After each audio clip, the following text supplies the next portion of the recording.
दोस्तों, आपने सुना होगा, सफलता की एक खास बात है, ये मेहनत करने वालों पर फिदा हो जाती है। क्या आपको पता है कि हम और हमारा समाज इस सफलता को कैसे मापते हैं?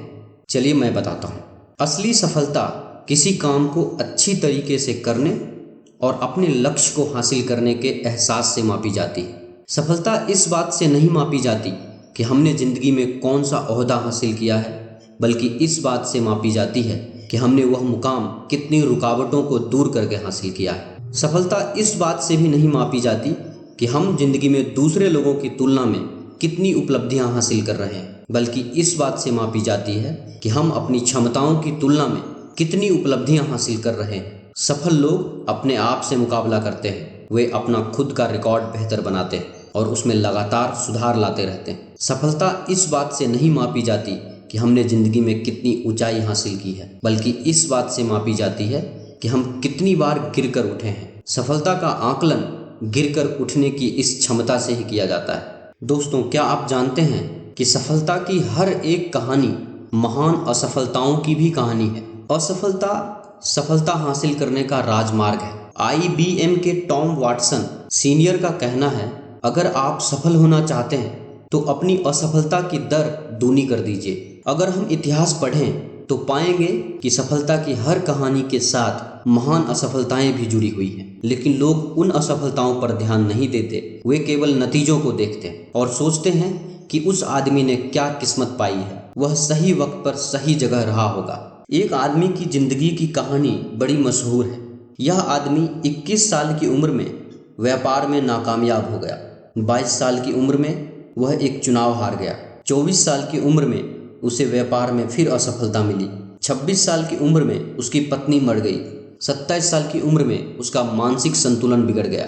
34 साल की उम्र में वह कांग्रेस का चुनाव हार गया। 45 साल की उम्र में उसे सीनेट के चुनाव में हार का सामना करना पड़ा। 47 साल की उम्र में वह उपराष्ट्रपति बनने में असफल रहा। 49 साल की आयु में उसे सीनेट के एक और चुनाव में नाकामयाबी मिली और वही आदमी 52 साल की उम्र में अमेरिका का राष्ट्रपति चुना गया। वह आदमी अब्राहम लिंकन थे। क्या आप लिंकन को असफल मानेंगे? वह शर्म से सिर झुकाकर मैदान से हट सकते थे और अपनी वकालत फिर शुरू कर सकते थे, लेकिन लिंकन के लिए हार केवल एक भटकाव थी, सफर का अंत नहीं। ट्रायोड ट्यूब के आविष्कारक ली डे फॉरेस्ट पर सन 1913 में जिला अटॉर्नी ने यह इल्जाम लगाते हुए मुकदमा दायर कर दिया कि उन्होंने धोखाधड़ी की है। जिला अटॉर्नी का कहना था कि उन्होंने अपनी कंपनी के शेयर खरीदवाने के लिए लोगों को यह कहकर गुमराह किया है कि वह इंसान की आवाज़ अटलांटिक के पार पहुंचा सकते हैं। उन्हें सरेआम अपमानित किया गया, लेकिन हम सोच सकते हैं कि उन्होंने यह आविष्कार न किया होता तो आज हम कहाँ होते। 10 दिसंबर 1903 को न्यूयॉर्क टाइम्स के संपादकीय में राइट बंधुओं की सोच पर सवालिया निशान लगाया गया, जो उड़ सकने वाली हवा से भी हल्की मशीन का आविष्कार करने की कोशिश कर रहे थे। इसके एक हफ्ते बाद ही किट्टी हॉक में राइट बंधुओं ने अपनी मशहूर उड़ान भरी। 65 साल की उम्र में कर्नल सैंडर्स के पास पूंजी के नाम पर एक पुरानी कार और सामाजिक सुरक्षा योजना से मिला $100 का चेक ही था। उन्होंने महसूस किया कि अपनी हालात बेहतर बनाने के लिए उन्हें कुछ करना चाहिए। उन्हें अपनी माँ का फ्राइड चिकन बनाने का नुस्खा याद आया और वह उसे बेचने के लिए निकल पड़े। क्या हम जानते हैं कि पहला ऑर्डर हासिल होने से पहले उन्हें कितने दरवाजों को खटखटाना पड़ा? एक अंदाज के मुताबिक पहला ऑर्डर हासिल होने से पहले उन्होंने हजारों दरवाजे खटखटाए। हम में से ज़्यादातर लोग 3 बार, 10 बार, अधिक से अधिक 100 बार कोशिश करके हार मान लेते और उसके बाद कहते हैं कि हमने अपनी तरफ से तो पूरी कोशिश की। वॉल्ट डिज्नी जब युवक थे तो कई अखबारों के संपादकों ने उन्हें यह कहकर लौटा दिया कि उनमें प्रतिभा ही नहीं है। एक दिन एक चर्च के पादरी ने उन्हें कुछ कार्टून बनाने का काम दिया। डिज्नी चर्च में जिस शेड के नीचे काम कर रहे थे, वहां चूहे उधम मचा रहे थे। एक चूहे को देखकर उनके मन में एक कार्टून बनाने का ख्याल आया और वहीं से मिकी माउस का जन्म हुआ। सफल लोग महान काम नहीं करते, वे छोटे छोटे कामों को महान ढंग से करते हैं। एक दिन ऊंचा सुनने वाला एक 4 साल का लड़का स्कूल से घर लौटा तो उसकी जेब में उसके शिक्षक का एक नोट रखा था, जिस पर लिखा था, आपका टॉमी इतना मंदबुद्धि है कि वह कुछ नहीं सीख सकता, उसे स्कूल से बाहर निकाला जा रहा है। उसकी माँ ने वह नोट पढ़कर अपने बच्चे को बताया कि बेटा, इसमें लिखा है कि मेरा टॉमी इतना होशियार है कि वह कुछ भी सीख सकता है। वह बाकी बच्चों से इतना ज़्यादा तेज है कि उसे उसके साथ स्कूल में नहीं पढ़ाया जा सकता। और उसके बाद उस माँ ने डिसाइड किया कि मैं अपने बच्चे को खुद पढ़ाऊंगी। और वही टॉमी एक दिन बड़ा होकर महान वैज्ञानिक थॉमस अल्वा एडिसन बना। वह स्कूल में केवल 3 महीने पढ़ सके थे। हेनरी फोर्ड ने जो पहली कार बनाई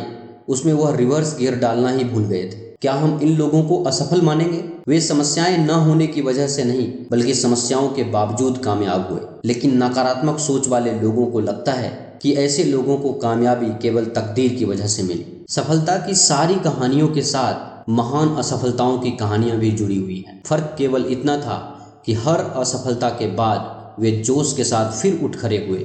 इसे पीछे धकेलने वाली नहीं बल्कि आगे बढ़ाने वाली नाकामयाबी कहते हैं। हम सीखते हुए आगे बढ़ते हैं, हम अपनी असफलताओं से सबक लेते हुए आगे बढ़ते हैं। कहते हैं ना कि संघर्ष में आदमी अकेला होता है, सफलता में दुनिया उसके साथ होती है। जिस जिस पर यह जग हंसा है फिर उसी ने इतिहास रचा है।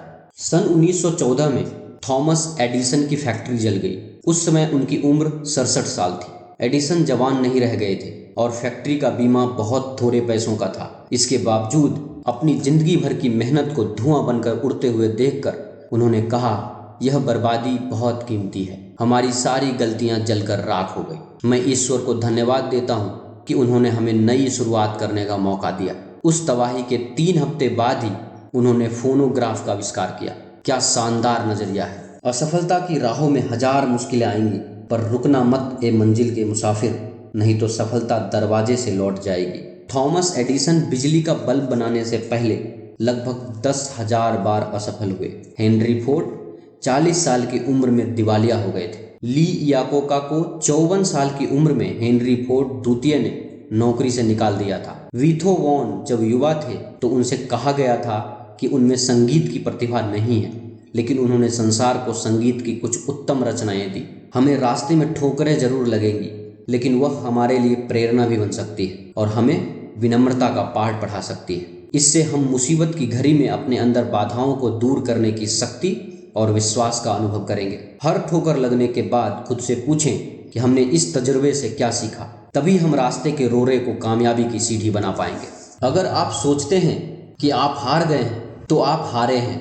अगर आप सोचते हैं कि आप में हौसला नहीं है तो सचमुच नहीं है। अगर आप जीतना चाहते हैं मगर सोचते हैं कि जीत नहीं सकते तो निश्चित है कि आप नहीं जीतेंगे। अगर आप सोचते हैं कि हार जाएंगे तो आप हार चुके हैं, क्योंकि हम दुनिया में देखते हैं कि सफलता की शुरुआत इंसान की इच्छा से होती है। ये सब कुछ हमारी सोच पर निर्भर करता है। अगर आप सोचते हैं कि पिछड़ गए हैं तो आप पिछड़ गए हैं। तरक्की करने के लिए आपको अपनी सोच ऊंची करनी होगी। कोई भी सफलता प्राप्त करने से पहले आपको अपने प्रति विश्वास लाना होगा। जीवन की लड़ाइयाँ हमेशा सिर्फ तेज और मजबूत लोग ही नहीं जीतते, बल्कि आज नहीं तो कल जीतता वही आदमी है जिसे यकीन है कि वह जीतेगा। रख हौसला, वो मंजर भी आएगा।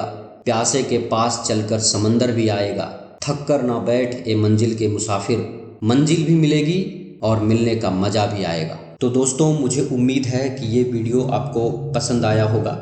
इसे अपने दोस्तों के साथ शेयर करें और ऐसे ही motivational and life changing videos देखने के लिए हमारे यूट्यूब चैनल CBE मोटिवेशन को सब्सक्राइब करें। धन्यवाद।